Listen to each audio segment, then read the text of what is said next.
네, 안녕하십니까? 네, 네. 성경 말씀 보겠습니다. 열왕기하 1장 보겠습니다.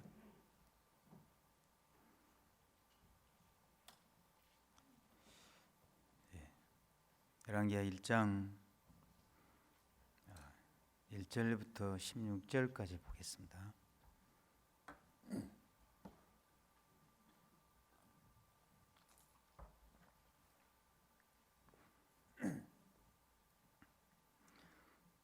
아합이 죽은 후에 모압이 이스라엘을 배반하였더라. 아시아가 사마리아에 있는 그 다락 난간에서 떨어져 병들매 사자를 보내며 저희들로 이르되 가서 에그론의 신 바알세불에게 이 병이 낫겠나 물어보라 하니라. 여호와의 사자가 디셉 사람 엘리야에게 이르시되 너는 일어나 올라가서 사마리아 왕의 사자를 만나서 저에게 이르기를 이스라엘 하나님이 없어서 너희가 에그론의 신 바알세불에 물으러 가느냐. 그러므로 여호와의 말씀이 내가 올라간 침상에서 내려오지 못할지니라.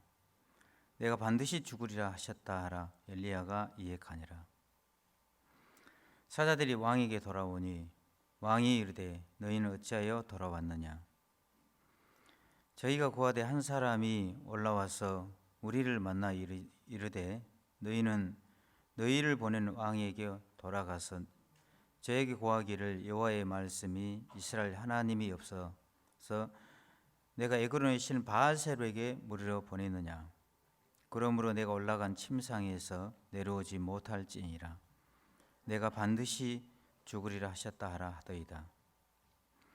왕이 저에게 이르되 올라와서 너희를 만난 이 말을 너희에게 고한 그 사람의 모양이 어떠하더냐. 저희가 대답하되 그는 털이 많은 사람인데 허리에 가죽띠를 띠었더이다. 왕이 가로되 그는 디셉 사람 엘리야로다. 이에 50부장과 그 50인을 엘리야에게 보내매 저가 엘리야에게로 올라가서 본즉 산꼭대기에 앉았는지라. 저가 엘리야에게 이르되 하나님의 사람이여 왕의 말씀이 내려오라 하셨나이다.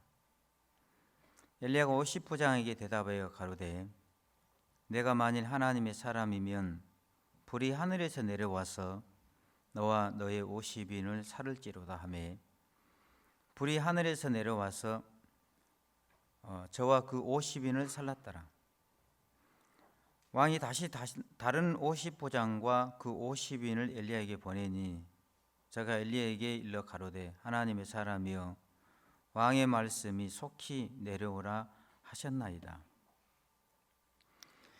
엘리야가 저희에게 대답하여 가로되 내가 만일 하나님의 사람이면 불이 하늘에서 내려와서 너와 너의 50인을 살을지로다 하매 하나님의 불이 곧 하늘에서 내려와서 저와 그 50인을 살랐더라.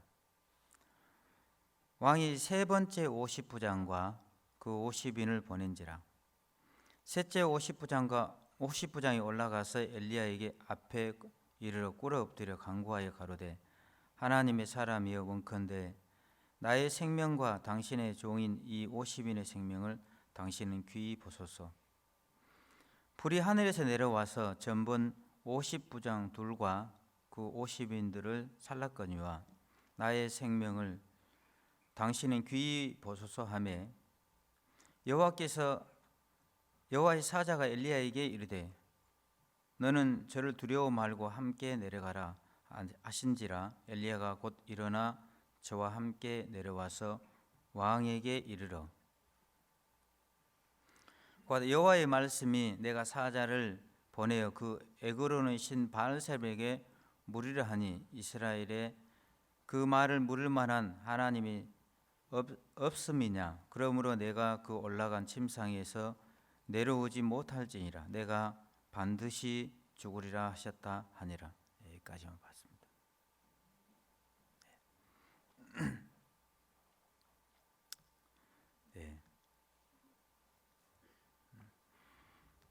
네.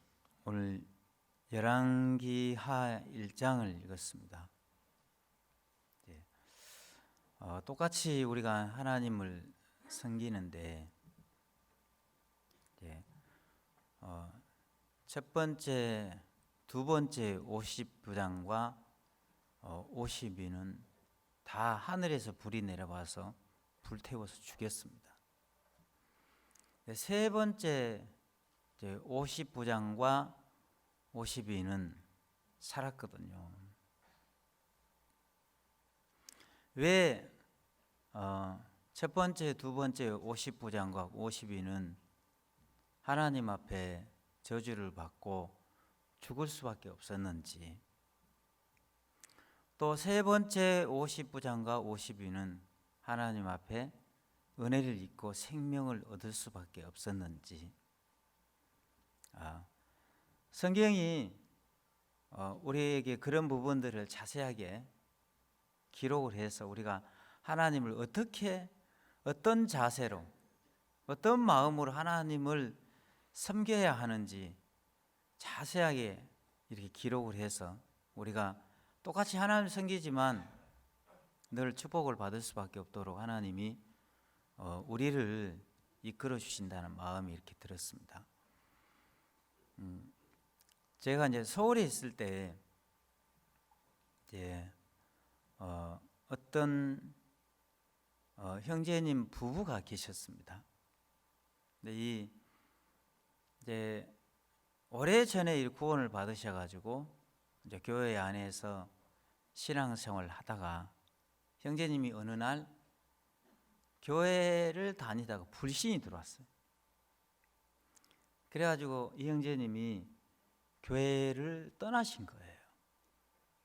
교회를 떠나셔서 계속 교회를 거스리고 또 교회를 대적하고 교회만 생각하면 막 이빨이 갈리고 그렇게 교회를 저주하고 그렇게 살았습니다. 그러다가 늘 교회를 떠나니까 자기 자신이 자제가 안 되고 그러다가 보니까 술 먹고 이제 방탕한 삶을 살다가 그 조현병에 걸리게 됐어요. 정신분열이 온 거예요. 네, 정신분열이 와서 같이 본인도 너무 힘들고 고통스럽지만 같이 함께 사는 또 가족들도 너무 힘들고 고통스러운 거죠. 그래서 이제 어느 날 자매님은 교회를 다니면서 늘 남편을 두고 기도를 했습니다. 하나님, 제 남편을 불쌍히 여겨 주십시오. 또 우리 남편이 마음을 돌이킬 수 있도록 은혜를 베풀어 주십시오. 늘 그렇게 기도를 하셨는데 어느 날 이제 자매님이 교회를 나와서 이제 말씀을 듣다가 그때 이제 목사님이 신년사를 말씀을 하셨는데 그 신년사 말씀이 새 노래였어요. 그래가지고 늘 이제 자매님이 새 노래를 부르기 시작한 거예요. 집에 가면 남편이 술 먹고 방탕한 삶을 살고 정신도 이상해가지고 있으니까 늘 집에 가면 남편하고 싸운 거예요. 이 인간아, 언제 정신 차릴래? 너 그러다 하나님께 저주받는다. 막 싸우고 다투고 했는데 그때부터 이제 하나님이 역사를 하시려고 하니까 남편을 바꾸는 것보다도 먼저 아내의 마음을 바꿔주셨어요. 그때부터 자매님이 이제 새 노래를 부르기 시작했는데 교회 와서 간증을 하면 부인의 때 간증을 하고 주일날 나와서 간증을 하고 앞으로 우리 형제님이 지금은 술 먹고 방탕한 삶을 살고 저렇게 정신이 이상해져서 가정을 불행하게 이끌지만 앞으로 우리 형제님이 교회에 훌륭한 하나님의 일꾼으로 만들어 주실 겁니다. 앞으로 우리 형제님은 교회의 장로가 될 겁니다. 장년회장이 될 겁니다 하면서 계속 이제 새 노래를 부르기 시작한 거예요. 그 전에 노래는 야 인간아 언제 정신 차릴래? 너 그러다 하나님께 저주받는다. 어? 제발 마음 좀 바꿔라 하면서 늘 집에서 싸우고 다투고 했는데 어느 하나님이 자매님의 마음을 바꿔주기 시작하면서 자매님이 남편이 하는 행동 그대로 보고 말하는 것이 아니고 반대 얘기를 했어요. 앞으로 우리 형제님은 훌륭한 복음의 일꾼이 될 겁니다. 그리고 앞으로 우리 형제님은 장로가 될 겁니다. 막 이제 새 노래를 부르기 시작한 거예요. 그러다 보니까 형제님은 엉망으로 살지만 자매님 마음이 너무 행복하잖아요. 앞으로 지금은 저렇지만 앞으로 우리 남편이 어떻게 하나님이 바꾸시고 일하실 것 생각하니까 너무 행복한 거예요. 그래서 하루는 목사님께 찾아와가지고 목사님 우리 남편이 교회를 떠난 지 벌써 15년이 넘었습니다. 그래서 우리 집에 목사님 한 번만 신방 한 번 와주십시오. 간절하게 이제 부탁을 하시더래요. 그래서 어쩔 수 없이 자매님이 부탁을 하니까 그 집에 신방을 갔는데 딱 들어가서 방문을 들어서자마자 그 형제님이 목사님을 보는 순간 야 이 새끼야 왜 우리 집에 왔어? 하고 막 입에 담지 못할 욕을 막 퍼붓더래요. 빨리 우리 집에서 나가.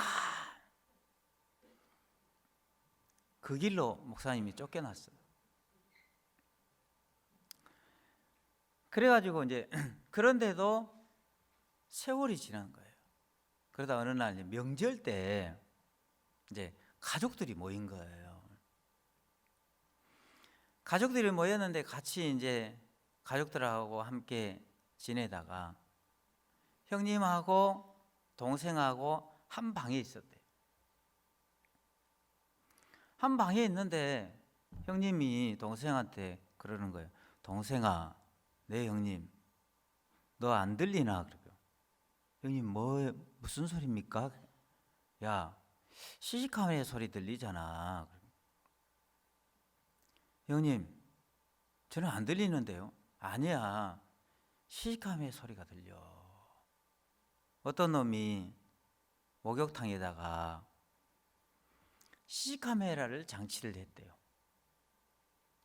그래가지고 자기가 목욕하면 일거수일투족을 촬영을 해가지고 컴퓨터 앞에서 앉아가지고 다 관찰하고 있다는 거예요. 그렇게 얘기를 하니까 동생이 깜짝 놀란 거예요. 아, 우리 형님이 지금 정신이 이상하구나. 그 길로 가족들하고 운을 했대요. 운을 해가지고 형님이 지금 정신이 이상하니까 빨리 정신병원에 입원을 시켜서 치료를 해야 된다고. 그래가지고 가족들이 의논해서 그 길로 정신병원에 입원을 하게 된 거예요. 그런데도 이제 자매님은 남편이 정신이 이상해가지고 이제 조현병이라고, 그거다 조현병이라고 하거든. 정신분열, 그거다 조현병이라고 하거든요. 그러니까 조현병은 뭐냐면은 다른 사람 귀에는 전혀 안 들리는데 내 귀에만 생생하게 들리는 거예요. 그리고 다른 사람 눈에는 안 보이는데 내 눈에는 너무 확실하게 보이는 거예요. 그걸 갖다가 조현병이라고 해요. 정신분열증 환자라고 하는 거예요. 그래가지고 막 면회를 가면 빨리 왜 정신 멀쩡한 사람 병원 입원시켰냐고 하면서 빨리 꺼내달라고 난리를 지기는 거예요. 그래서 목사님을 다시 자매님이 찾아오셨어요. 목사님, 우리 형제님이 정신분열증으로 정신병원에 입원했습니다. 입원했는데 한 번만 면회 한 번만 가주세요. 목사님이 옛날 생각나니까 옛날 집에 가가지고 막 입에 담지 못할 욕을 먹고 쫓겨났잖아요. 다시는 보기 싫더래요. 그런데 자매님이 간절하게 부탁을 하니까 이제 면회를 간 거예요. 자매님하고 이제 형제님 나와서 기다리고 면회를 갔는데 그 면회장에서 나오자마자 하는 소리가 야 들리잖아. CC카메라 소리가 들리잖아. 아내가 야 인간아 다 늙어 빠져가지고 네 몸 볼 게 뭐 있다고 어떤 미친놈이 네 몸을 촬영한다고 그래. 제발 정신 좀 차려. 거기서 막 싸우기 시작한 거예요. CC카메라 소리 들리잖아 막 소리니까 병원이 막 면회장이 난장판이 된 거예요. 그래서 목사님이 가만히 지켜보다가 도저히 이렇게 해가지고는 해결이 안 될 것 같더래요. 그래가지고 자매님 제가 부탁이 있습니다. 자매님 잠깐만 밖에 나가 계십시오. 내가 단둘이 얘기를 하고 싶습니다. 자매님이 밖에 나갔어요. 나가 둘이 딱 앉았는데 목사님 들리잖아요. 안 들립니까? 목사님이 형제님 들립니다. 제 귀에도 CC카메라 소리가 생생하게 들립니다. 근데 형제님 문제는 다른 사람들은 못 듣습니다. 지금 우리 둘이만 듣고 있습니다.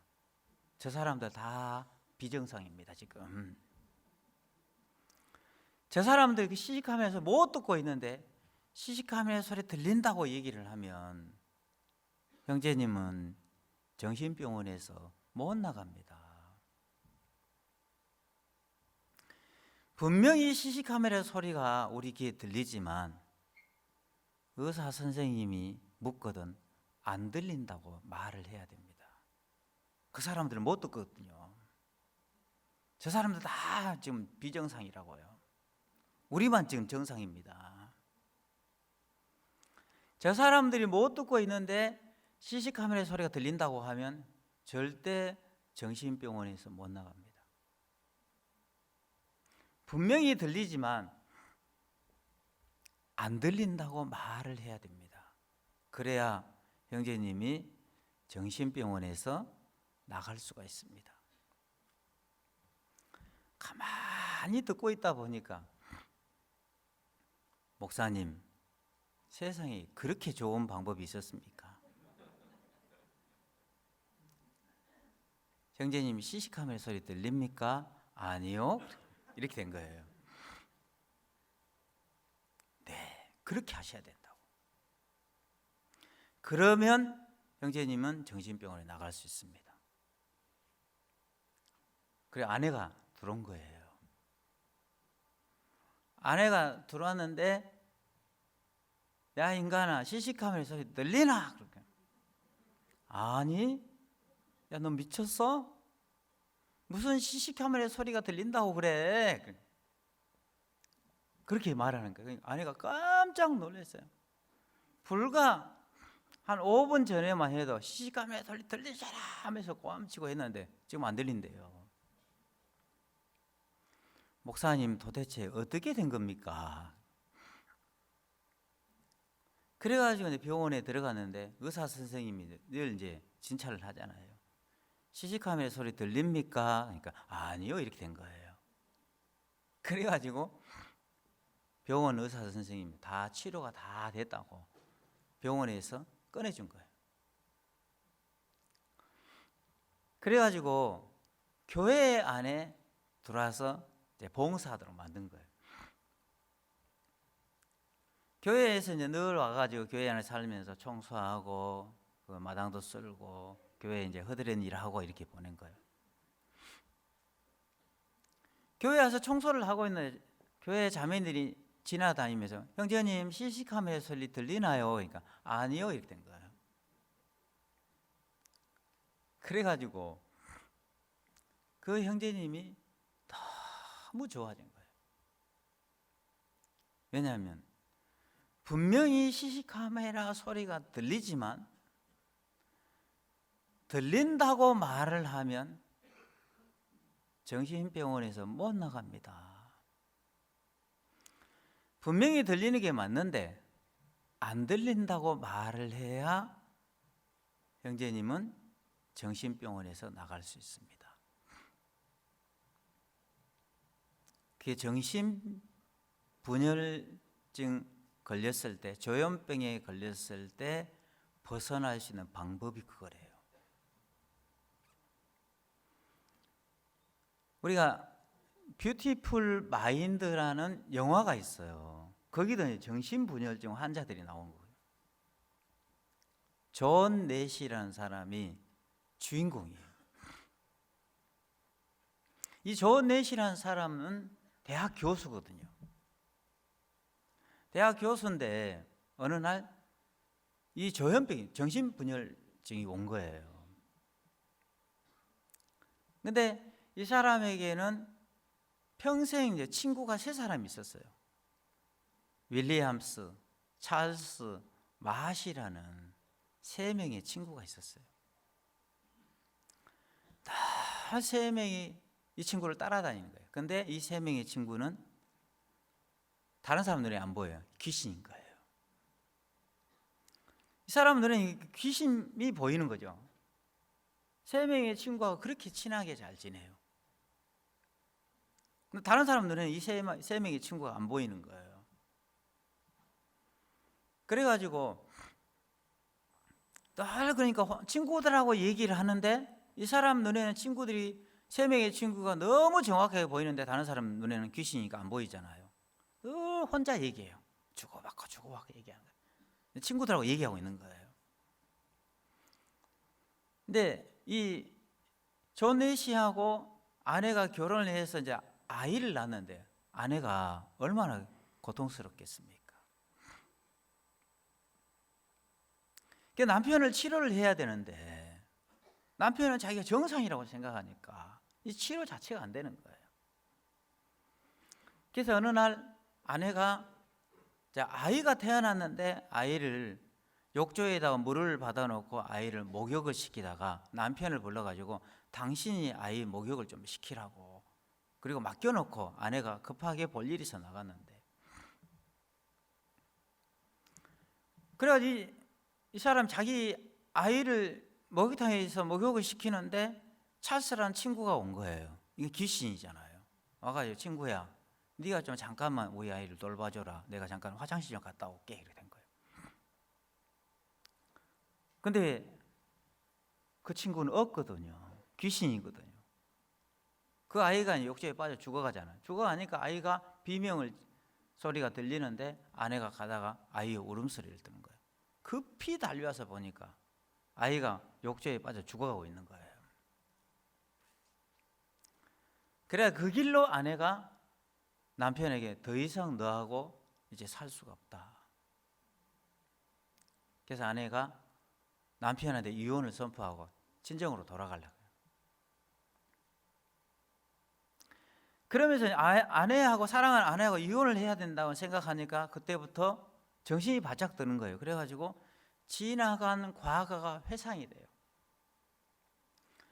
3명의 친구가 따라다녔는데 하나는 이제 한 7살 정도 된 계집아이였거든요. 근데 20년이 지났는데도 이 아이는 그대로 7살인 거예요. 벌써 정상적이라면 이 아이가 자라가지고 처녀가 돼서 결혼을 해야 되는데 그때 이 사람이 깨달아요. 뭘 깨닫냐면, 내가 지금 정상이 아니구나. 내가 현실하고 비현실을 구분할 수 있는 능력이 나한테 없구나. 왜냐하면 다른 사람 눈에는 안 보이는데 내 눈에 너무 생생하게 보이는 거예요. 현실하고 비현실을 구분할 수 있는 능력이 나한테 없다는 사실을 발견하게 돼요. 그때 내가 지금 정상이 아니구나. 그때부터 이 사람은 아내의 말만 듣기 시작해요. 변화가 찾아오죠. 이제 내 눈에 정확하게 보이고 내 귀에 정확하게 들려도 이 사람은 그때부터 자기를 안 믿는 거예요. 그래서 이 사람이 나중에 훌륭한 교수가 돼서 노벨 물리학상을 타게 돼요. 그래가지고 노벨 물리학상을 타고 친구하고 둘이 걸어서 나오는데 친구가 질문을 했어요. 내가 궁금한 게 하나 있다. 그래, 뭐가 궁금하냐 물어보니까, 아직도 그 세 사람의 친구가 네 눈에 보이나? 그렇게 물어봐요. 딱 뒤돌아보니까 세 명의 친구가 여전히 따라오는 거예요. 따라온다고. 근데 내 마음에서는 내가 정상으로 돌아와서 저 친구들이 눈에 안 보여주고 안 따라왔으면 좋겠는데 저놈들은 내가 죽을 때까지 나를 포기하지 않을 거다. 내 눈에 분명히 이 귀신 세 마리가 보이는데 내가 이제 그걸 무시하고 산다. 그리고 이제 영화가 끝나거든요. 그러니까 이 사람이 정신분열에서 벗어날 수 있는 방법은 뭐냐면 분명히 내 눈에 생생하게 보이는데 내 귀에 생생하게 들리는데 내가 현실하고 비현실을 구분할 수 있는 능력이 없다는 사실이 딱 발견이 됐을 때 그 사람은 그때부터 자기를 부인하는 삶을 살기 시작하는 거예요. 내가 틀렸구나. 자, 성경 구절 한 구절만 보겠습니다. 마가복음 보겠습니다. 마가복음에 마가복음 8장 34절 한번 보겠습니다. 34절하고 35절 보겠습니다.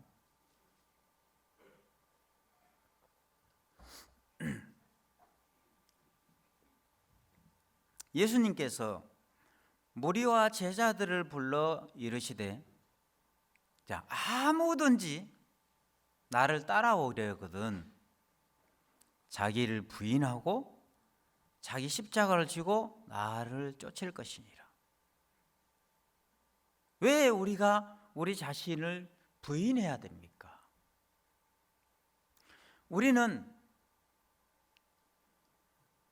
사실은 우리는 영적인 조현병을 가지고 태어났습니다. 그러니까 우리가 현실하고 비현실을 구분할 능력이 우리에게 없다는 사실인 거예요. 조현병 환자들이 거기서 벗어날 수 있는 방법은 내가 현실하고 비현실을 구분할 능력이 나한테 없구나 하는 사실이 발견이 됐을 때 그때부터 자기가 보는 것들을 다 부인하는 삶을 사는 거예요. 그러면서 지나간 학생이 선생님 안녕하세요 하고 인사를 하면 왜냐하면 이제 그걸 안 믿어요. 왜?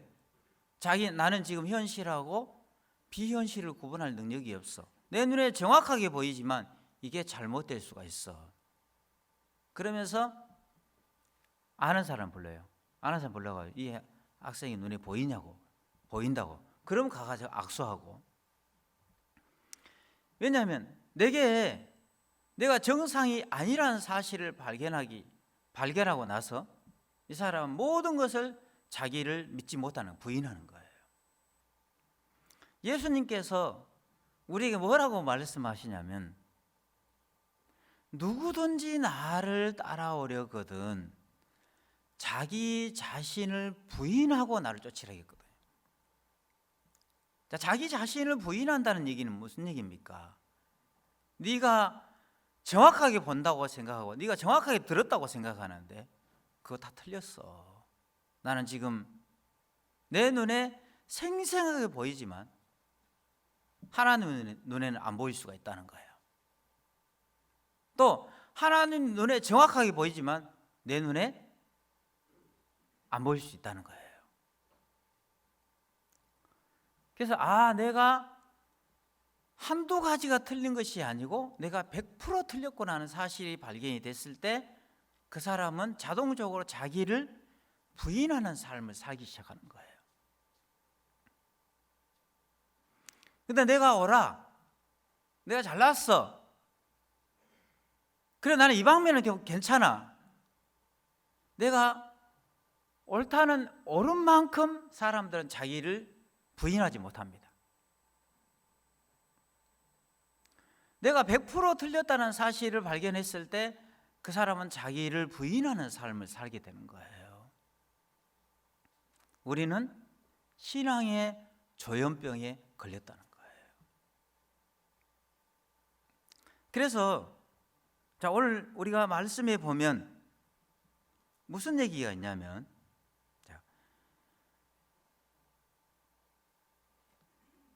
4절에 한번 보겠습니다. 아하시아라는 왕이 이스라엘 왕이 있었습니다. 아하시아라는 이스라엘 왕이 어느 날 다락 난간에 떨어져서 죽을 병이 걸린 거예요. 그때 이 아하시아가 죽을 병을 만났을 때 하나님께 물으러 가야 되는데 바알세불에게 물으러 간 거예요. 왜 이제 바알세불에게 물으러 갔냐면 아하시아는 아버지가 아합이었고 어머니가 이세벨이었거든요. 아버지하고 어머니가 하나님을 섬기면서 하나님의 선지자를 다 죽이고 가장 악하게 하나님을 섬기고 대적했던 대명사가 아합과 이세벨이거든요. 그러니까는 아하시아가 하나님께 물으러 가지 않고 바알세불에게 물으러 갔던 것은 왜냐하면 우리 집안이 하나님을 거스리고 하나님을 대적하는 삶을 살았기 때문에 하나님이 내 기도를 안 들을 거야. 하나님이 우리를 안 도와주실 거야. 우리 얼마나 악한 삶을 살았는데 하나님이 우리 같은 사람이 기도를 듣겠냐. 하나님이 안 도와주실 것 같은 거예요. 그래서 바알세불에게 물으러 갔던 거예요. 그 얘기가 하나님 귀에 들렸어요. 그래가지고 하나님이 4절에 그러므로 여호와의 말씀이 네가 올라간 침상에서 내려오지 못할지니라. 내가 반드시 죽으리라. 엘리야가 이렇게 선언을 한 거예요. 네가 올라간 침상에 내려오지 못하고 반드시 죽는다고 죽음을 선포를 했어요.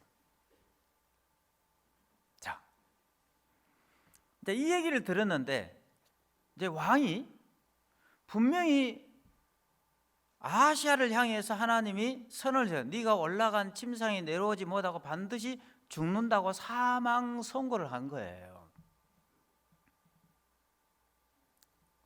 그래서 왕이 새 50부장과 50인에게 심부름을 시켰어요. 왕이 첫 번째 50부장에게 너 엘리야를 잡아와라 심부름을 시킨 거예요. 자, 첫 번째 50부장이 왕의 명령을 받아가지고 엘리야를 찾아간 거예요. 하나님의 사람이여. 자, 거기 나오죠. 6절에 저희가 고하되 한 사람이 올라와서 우리를 만나 이르되 너희는 너희를 보낸 왕에게로 돌아가서 저에게 고하기를 여호와의 말씀이 이스라엘 하나님이 없어서 내가 내 내가 에그론의 신 바알세에 물으려고 보냈느냐? 그러므로 네가 올라간 침상에서 내려오지 못할지는데 내가 반드시 죽으리라 하셨다 하라 하셨다. 이에 9절입니다. 이에 50부장과 50인을 엘리야에게 보내매 저가 엘리야에게 올라가서 본즉 산꼭대기에 앉았느니라. 저가 엘리야에게 이르되 하나님의 사람이 왕의 말씀에 내려오라 하셨나이다. 자, 10절에 엘리야가 50부장에게 대답하여 가로되 내가 만일 하나님의 사람이면 불이 하늘에서 내려와서 너와 너희 50인을 살을지로다 하며 불이 곧 하늘에서 내려와서 저와 그 50인을 살랐더라. 자, 첫 번째 50부장이 왕의 심부름을 했는데 하나님의 사람이여 왕의 말씀에 내려오라 하셨나이다. 그래? 네가 나를 하나님의 사람이로 믿느냐? 그러면 하늘에서 오늘 불이 내려와서 너하고 그 50인을 불태울 거라 하니까 하늘에 불이 내려와서 그 50인을 불태워버린 거예요. 자, 두 번째 50부장 또 심부름을 보냈어요. 왕이 두 번째 50부장과 50인이 또 그래요. 하나님의 사람이여 왕의 말씀에 내려오라 하셨나이다. 그래? 내가 하나님의 사람이면 불이 하늘에 내려와서 너하고 50명을 불태울 거라. 그대로 불태워버렸어요. 자, 이들이 왜 죽었습니까? 이들은 왕의 명령을 가지고 심부름을 너무 잘했어요. 외형적으로 잘못한 게 없습니다. 잘못한 거 없는데 다 죽은 거예요. 그럼 왜 죽었느냐? 자, 그 죽은 이유가 뭐냐면은, 자, 6절에 보면 나와 있죠. 내 에그론의 신 바알세에 물으러 보냈느냐? 그러므로 네가 올라간 침상에서 내려오지 못할지나 내가 반드시 죽으리라 하셨다 하라. 이 얘기는 뭐냐? 하나님이 아시아를 왕을 향해서 사형을 내린 거예요. 너는 이미 죽었어. 자, 하나님의 눈에는 아시아 왕이 죽은 거예요. 그런데 문제는 이 첫 번째 50부장과 두 번째 50부장의 눈에는 왕이 죽은 게 아니고 보좌에 앉아 있는 거예요. 하나님 분명히 죽었다고 얘기하는데 첫 번째 50부장과 두 번째 50부장의 눈에는 왕이 펄펄 살아가지고 보좌에 앉아 있어. 저 왕의 말을 안 들으면 다 죽는 거예요. 그러면 분명히 내 눈에 살아 있어요. 보좌에 앉아 있는 거예요, 왕이. 분명히 내 눈에 살아 있는데 하나님의 눈에는 죽은 거예요. 정신분열이라는 그 뭐냐면은 조현병이라는 것은 내 눈에 생생하게 보여. 그건 다른 사람 눈에 안 보이는 거라. 분명히 내 귀에 시식하면서 소리가 들려. 근데 다른 사람 귀에 안 들리는 거예요. 그걸 조현병이라고 하거든요. 자, 조현병은 하나님의 눈에는 아시아가 죽었는데 내 눈에 펄펄 살아있는 거예요. 이걸 갖다가 조현병이라고 하거든요. 신앙의 조현병. 이들이 죽을 수밖에 없었던 이유는 뭡니까? 진짜 이 사람들이 하나님의 말씀을 믿으면 하나님의 말씀의 시각으로 똑같이 봐야 한다는 거예요. 하나님은 거짓말 안 하거든요. 그리고 나중에 죽은다고 하니까 분명히 또 죽어요. 죽습니다. 그러니까 하나님의 눈에는 아시아가 죽었는데 내 눈에는 생생하게 살아있는 거예요. 그래서 가서 살았다고 그 왕의 명령을 가지고 엘리야를 끌어올라가다가 죽은 거예요. 이들은 뭐 때문에 죽었느냐? 자기가 정확하게 본 것 때문에 왕의 말을 더 믿었어요. 하나님의 말씀을 더 믿어야 되는데 왕의 말을 더 믿어서 죽은 거예요. 자, 그러면 문제는 우리는 좀 어떠냐? 분명히 하나님의 눈에는 어려움이 안 보인다는 거예요. 그러면 여러분의 눈에는 어려움이 있습니까? 없습니까? 어렵고 힘들고 고통스럽고 부담스럽고 괴롭고 너무 어려워. 민수기 14장에 보면 이스라엘 백성들이 밤새도록 통곡하거든요. 애굽에 매장지가 없어 우리 죽이려고 이곳에 인도했느냐, 막 악평을 하는 거예요. 너무 괴롭다. 여러분도 밤새도록 통곡해 본 적이 있죠? 너무 어렵다, 너무 힘들다. 근데 하나님은 그 가나안 땅을 향해서 뭐라고 해요? 과연 젖과 꿀이 흐르는 땅을, 심히 아름다운 땅이야. 저들은 우리의 밥이야. 하나님은 너무 아름다운 땅을 이스라엘 백성들에게 줬는데 이들의 눈에는 어렵고 힘들고 고통스러운 것밖에 안 보였거든요. 하나님의 눈에는 우리에게 한 번도 우리에게 어려움을 주신 적이 없는데, 하나님의 눈에 안 보이는데 내 눈에 너무 생생하게 어려움이 보이고 재앙이 보이고 고통이 보이고 힘들고 불평할 일이 보이는 거예요. 그걸 갖다가 신앙의 조현병이라고 하는 거예요. 자, 옛날에 이제 얼라이브라는 영화가 있어요. 이 얼라이브라는 영화 속의 주인공들이 뭐냐면은 럭비 선수, 이건 실제 있었던 일이거든요. 실제 있었던 사건들을 영화로 만든 게 얼라이브라는 영화예요. 자, 우루과이에서 칠레로 넘어가다, 얼마 전에 우리가 무아르 공항에서 비행기 추락 사고가 있었잖아요. 우루과이에서 칠레로 넘어가다가 안데스산 중턱에 비행기가 추락을 해요. 그리고 거기에 그 추락사로 26명이 죽고 16명이 생존합니다. 이 16명이 해발 3,500m,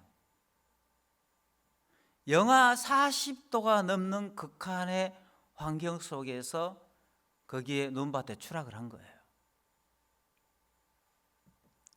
그래서 26명이 죽고 16명이 생존했는데, 이 16명이 72일 동안 72일 만에 구조를 받아요. 구조를 받았는데 이분들이 72일 동안 뭐가 가장 힘들고 어려웠었냐면 배고픔이었어요. 72일 동안 뭘 먹었어야 될 거 아니겠습니까? 그러니까 살았잖아요. 배고픔이었는데 거기 먹을 게 하나도 없잖아요. 먹을 것이 없으니까는 26명이 죽었는데 26명의 시체를 뜯어먹었어요. 그래 배고픔을 해결하고 산 거예요. 그리고 72일 만에 구조를 받았어요. 그리고 이제 세상에 내려가는 거예요. 구조를 받아가지고. 그래서 구조를 받아서 이분들이 바로 감옥 안에 들어갔대요. 왜냐하면 그 나라의 법에는 죽은 시체를 먹으면 불법이래요. 72일 동안 죽을 뻔하다 살았는데 또 감옥까지 또 들어간 거예요. 시체 뜯어먹었다고. 그리고 감옥에 살고 나왔어요. 근데 문제는 이 16명이 지금은 자기가 맡은 분야 속에 최고가 되어 있는 거예요.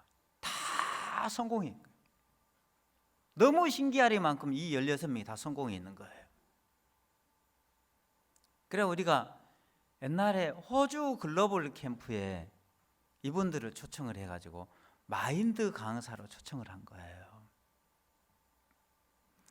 그때 이제 기자들이 질문을 했는데 질문한 내용이 뭐였냐면 당신들은 해발 3,500m, 영하 40도가 넘는 극한의 환경 속에서 72일을 버티고 이제 세상에 내놨습니다. 근데 지금 사회생활 하면서 지금은 어려움이 없습니까? 하고 이렇게 질문을 했던 거예요. 여러분, 사회생활 하면서 어려움이 있어요? 없어요? 예, 있잖아요. 어려움이 없습니까? 질문했는데 이분들이 뭐라고 대답을 하셨냐면, 자, 우리는 해발 3,500m, 영하 40도가 넘는 극한의 환경 속에서 너무너무 배가 고파가지고 죽은 시체를 뜯어먹고 살인적인 고통을 겪고 세상에 내놨다는 거예요. 자, 우리가 세상에 내놨을 때는 세상에 모든 어려움이 끝이 나 있었습니다. 세상에 어려움이라는 것은 없습니다. 세상은 꿈같이 행복한 곳입니다. 이렇게 얘기해요. 그러니까는 이 사람들은 그 해발 3,500m에 들어가서 살인적인 고통을 겪으며 죽음을 맛을 본 거예요. 아, 이래 죽는구나. 이래 끝나는구나. 그리고 거기서 세상에 놀았을 때 새로운 세계를 볼 수 있는 눈이 밝아졌대요. 전혀 다른 세계를 볼 수 있는 눈이 밝아졌다는 거예요. 이분들이 뭐라고 얘기해요? 당신들이 지금 본다고 말하는데 당신들의 눈은 틀렸습니다. 우리도 이 사고를 만나기 전에 당신들과 똑같은 눈을 가지고 살았습니다. 당신들 눈에 어려움이 보이고 문제가 되고 불평할 게 보이고 원망할 게 보이지 않냐고, 힘든 일이 보이지 않냐고. 그거 다 눈 썩었습니다. 이분들도 그 사고를 만나기 전에는 우리가 똑같은 눈을 가졌을 때요. 세상 살다 보니까 힘든 일도 있고 억울한 일도 있고 고통스러운 일도 있고 괴로운 일도 있더라는 거예요. 괴로움이 보이고 힘든 게 보이고 문제가 보이고 불평할 게 보이고 원망할 게 보이고 그런 거야. 너무 생생하게 보이니까 힘듭니다, 고통스럽습니다, 부담스럽습니다, 괴롭습니다 하는 거잖아요. 밤이 맞도록 이스라엘 백성이 통곡했다니까요. 근데 이 사람들은 그 살인적인 고통을 겪으면서 새로운 눈이 띄어진 거예요. 세상에 어려움이라는 것은 없습니다. 세상은 꿈같이 행복한 곳입니다. 그렇게 얘기를 한 거예요. 그러니까 한 알의 밀알이 땅에 떨어져 죽으면 많은 열매를 맺는다 했잖아요. 자, 한 알의 밀알이 땅에 떨어져 형체가 그대로 살아있으면 한 알 그대로 있어요. 열매가 맺혀지지 않습니다. 근데 한 알의 밀알이 땅에 떨어져 죽으면, 조건이 죽으면요, 죽으면 많은 열매를 맺는다 했거든. 이들이 해발 3,500m에 들어가서 그날 이 사람들은 어느 날 죽음 직전에 죽음을 만난 거예요. 이 죽음을 만나면서 그들은 야, 우리가 이렇게 죽는구나. 살인적인 고통을 겪으면서 그때 새로운 세계를 볼 수 있는 눈이 밝아졌던 거예요. 이들의 삶 속에는 매일 입만 벌리면 뭐예요? 열매가 맺혀지는 거예요. 야, 너무 행복합니다. 너무 감사합니다. 너무 기쁩니다. 왜? 세상에 어려움이라는 건 없습니다. 어려움이 끝이 나버린 거예요. 세상은 행복한 것밖에 없습니다. 이들의 눈에는 이제 불행이 보이지 않아. 왜? 하나님의 같은 시각을 갖게 된 거예요. 하나님의 눈에는 우리에게 한 번도 어려움을 주신 적이 없고 하나님 우리에게 좋은 것만 주셨단 말이에요. 그래서 하나님 눈에는 전능하신 하나님이기 때문에 하나님 눈에 어려움이 없어요. 하나님에게 어려움이 있다면 문제가 있죠. 신이 아니죠. 하나님의 눈에는 어려움이 안 보이고 문제가 안 보이고 부담스러운 게 안 보이고 힘든 것이 안 보이고 고통이 안 보이고 억울한 게 안 보이는데 문제는 당신들의 눈에 어려움이 보이지 않냐고. 왜? 이걸 갖다가 정신분열이라고 하는 거예요. 신앙의 조현병에 걸렸다는 거예요. 그럼 신앙의 조현병에 걸려도 괜찮다. 그 조현병에서 정신분열에서 벗어날 수 있는 방법은 딱 한 가지밖에 없대요. 분명히 자기를 부인하는 거예요. 분명히 CC카메라 소리가 들리지만 들린다고 말하면 절대 거기서 벗어날 수가 없습니다. 들리지만 안 들린다고 말을 해야 당신은 정신병원에서 나갈 수가 있을 겁니다.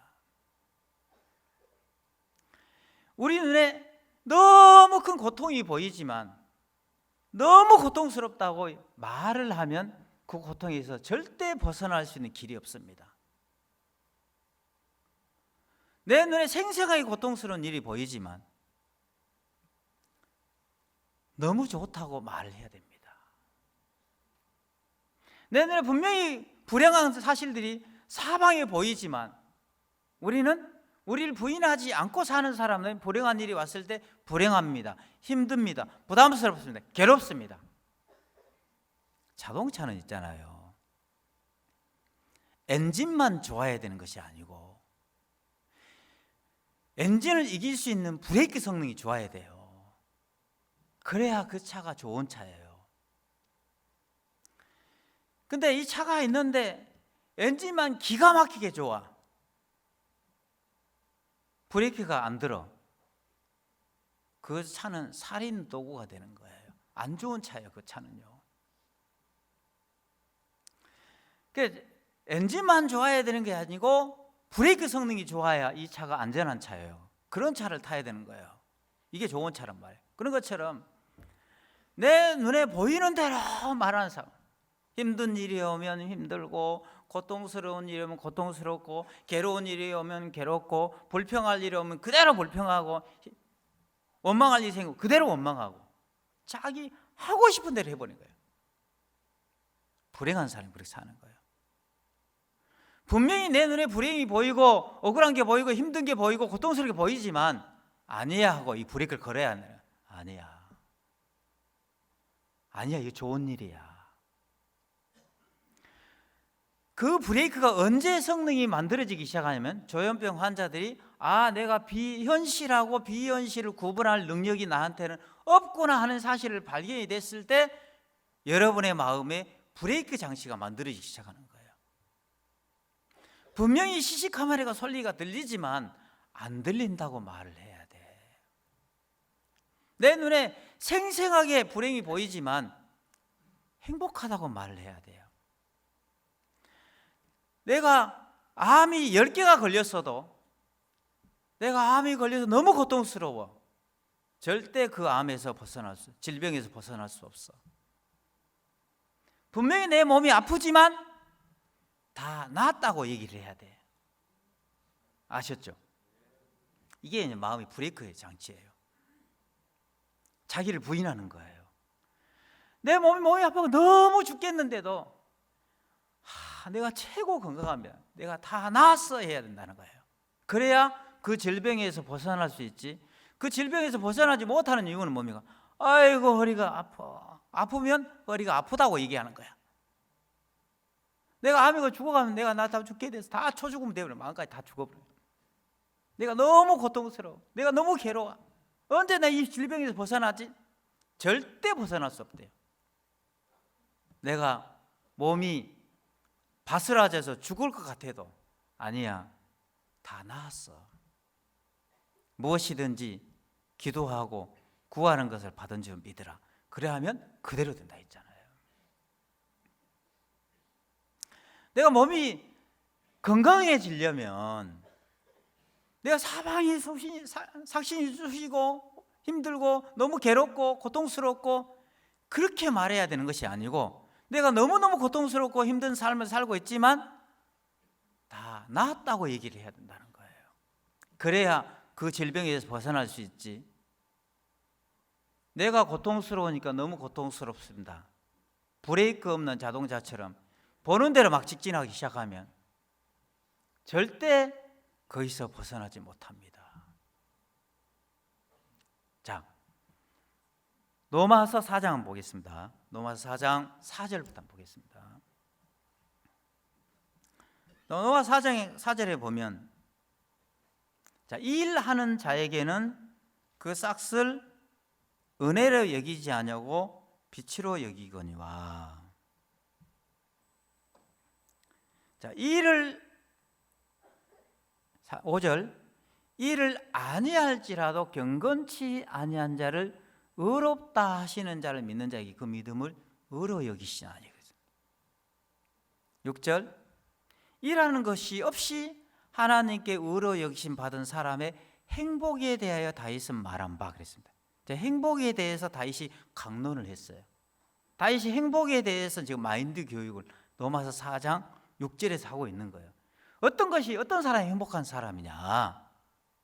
자, 다음 절 7절. 자, 그 불법의 사심을 받고 그 죄의 가르우심을 받는 자가 복이 있고 이랬어요. 자, 그 불법의 사심을 받고 죄를 안 짓는 것이 아니고 불법을 행했어. 그거 죄를 안 짓는 게 아니고 죄를 지었어. 분명히 내가 죄를 짓고 내가 내 자신의 모습을 보면 맨날 죄 짓고 사는 거예요. 죄를 지었는데, 죄를 짓고 사니까 죄인이라고 말을 하면 절대 지옥에서 벗어날 수가 없습니다. 분명히 죄를 짓고 살지만 의롭다고 말을 해야 돼. 거룩하다고 말을 해야 돼. 그래야 지옥에서 벗어나서 천국에 갈 수 있다는 거예요. 이걸 갖다 자기를 부인하는 삶이라고 하는 거예요. 왜? 하나님이 보셨을 때는 여러분 죄가 없어. 왜? 예수님께서 여러분의 죄를 지었고 불법을 행했는데 그 죄를 사해 줬어요, 안 해줬어요? 사해 줬잖아요. 예수님 십자가의 피가 여러분 죄를 다 사했어. 그래서 하나님 눈을 봐서 여러분 의롭게 보이고 거룩하게 보인단 말이에요. 그리고 죄를 많이 지었는데 예수님이 십자가의 피로 다 가리워 줬잖아요.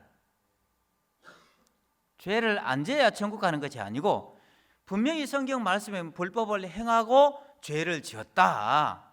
죄를 지었는데 예수님이 십자가의 피가 여러분의 모든 죄를 사했다. 여러분 모든 죄를 가리웠다. 그래서 의롭다 이 말이에요.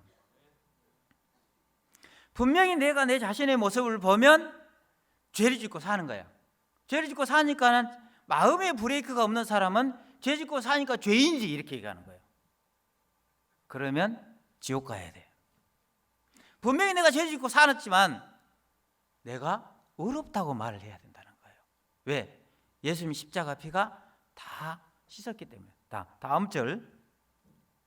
자, 주께서 4장 8절에 보면 주께서 그 죄를 인정치 아니할 사람은 복이 있도다. 분명히 죄를 지었는데 주님께서는 여러분의 죄를 인정 안 해. 왜? 예수님이 십자가의 피가 여러분의 모든 죄를 완벽하게 다 씻었기 때문에 하나님은 여러분을 죄인이라고 안 본단 말이에요.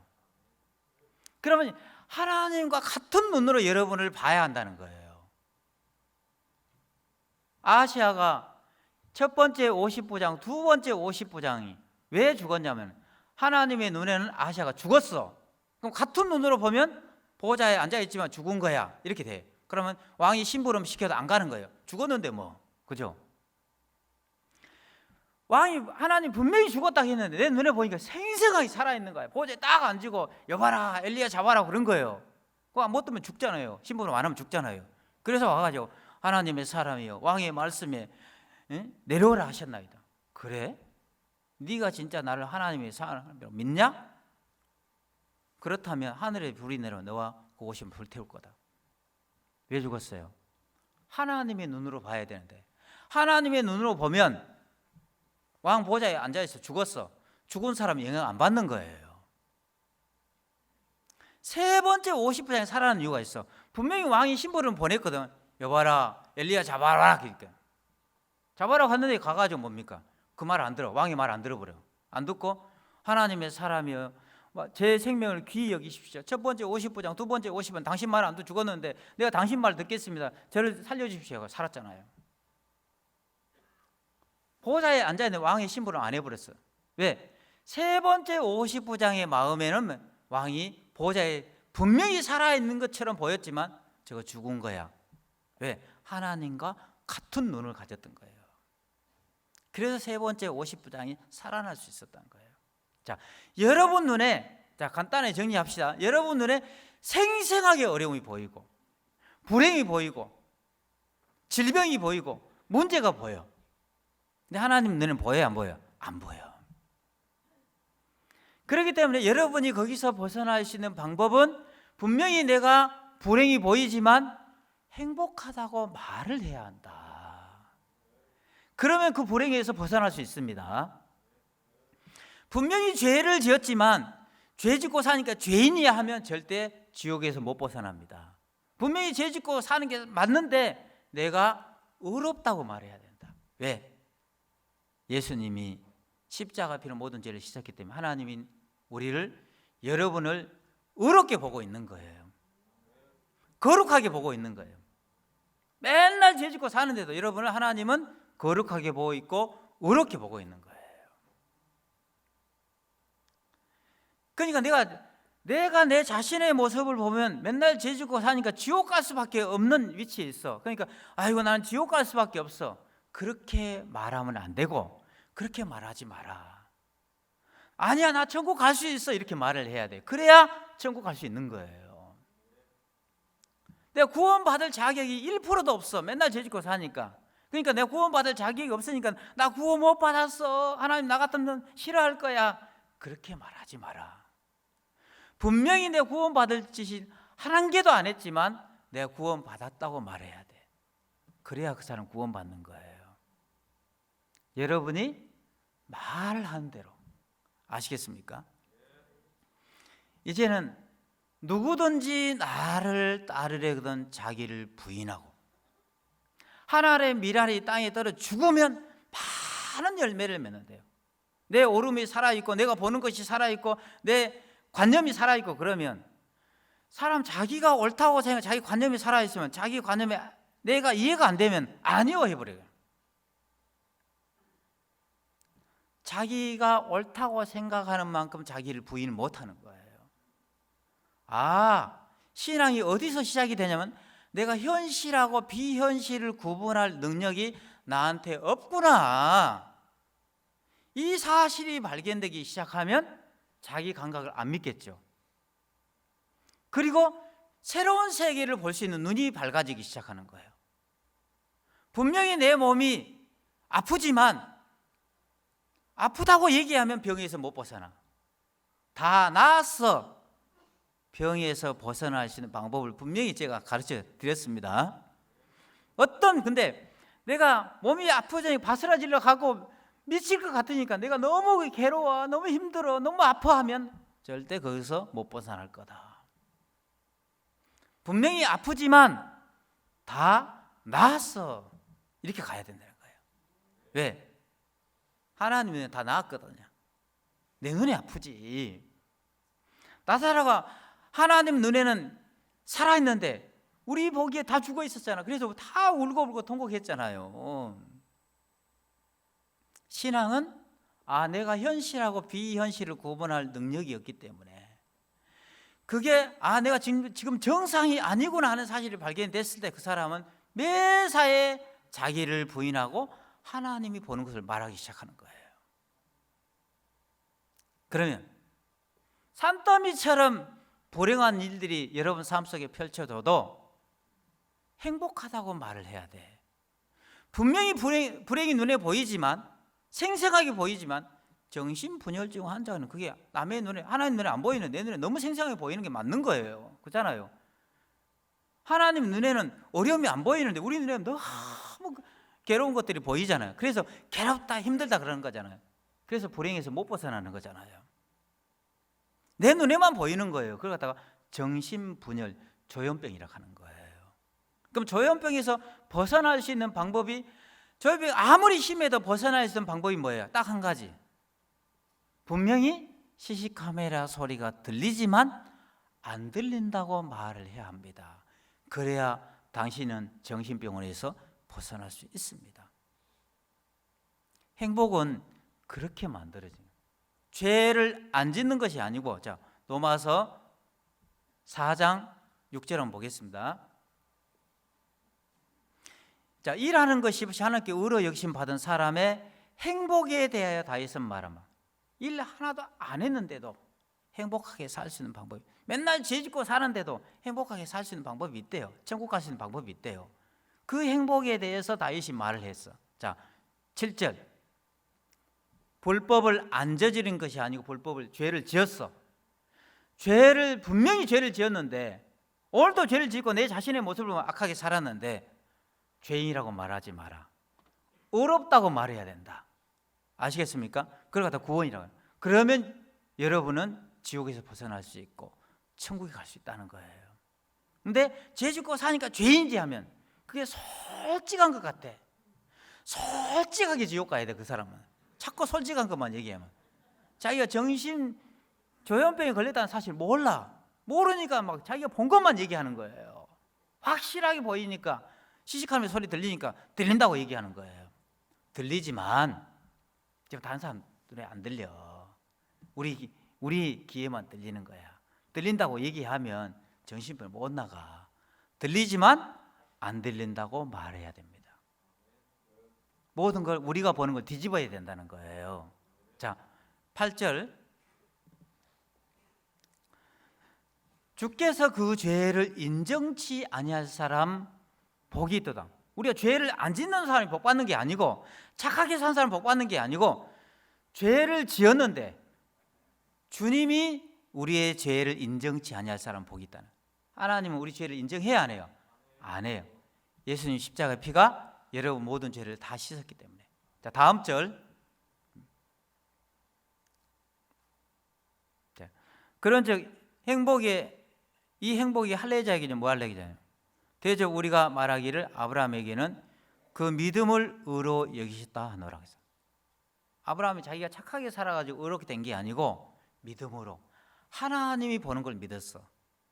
하나님은 우리를 의롭다고 얘기했고, 내가 내 자신의 모습을 보니까 맨날 죄 짓고 사고, 사람은 그걸 솔직하대요. 죄 짓고 사니까 죄인이지, 솔직하게 죄인이라 해야지. 그거 솔직하게 한 게 아니고 지금 정상이 아닌 겁니다. 지금 정상이 아니에요. 지옥 가려고 작정한 거예요. 내가 분명히 죄를 짓고 살지만 내가 의롭다고 얘기해야 돼. 이걸 갖다 구원이라고 하는 거예요. 자기를 부인하고 사는 거예요. 내가 보는 거 하나님 눈에 안 보이는데 내 눈에만 생생하게 보여. 그러면 너무 고통스러운 거예요. 내 눈에 보이는 대로 살면. 자, 불행이 찾아왔지만 불행하다고 말하면 안 돼. 행복하다고 말을 해야 돼. 내 눈에 너무 불행한 사실이 보이니까 불행합니다 하면 불행에서 못 벗어나다. 불행이 보이지만 행복하다고 말을 해야 돼. 그래야 그 불행에서 벗어날 수 있습니다. 암이 걸리고 몸이 정말 바스라져도, 그죠? 내가 너무 힘들어, 내가 너무 고통스러워, 나 암 환자야, 그러면 거기서 암에서 못 벗어난다. 너무 아프지만 다 나았어. 이게 누구든지 자기를 따르려거든 하나님을 따르 나를 따르 자기를 부인하는 삶이 그거예요. 우리 중에 절대 보는 대로 말하지 맙시다. 하나님 눈에 안 보이는데, 어려움이 안 보이는데 내 눈에 보여서 어렵다고 힘들다고 그렇게 사는 거예요. 어려움이 찾아왔을 때 너무 좋다, 너무 기쁘다, 너무 감사하다. 그러면 모든 어려움에서 벗어날 수 있다는 거예요. 네, 오늘 여기까지만 하겠습니다.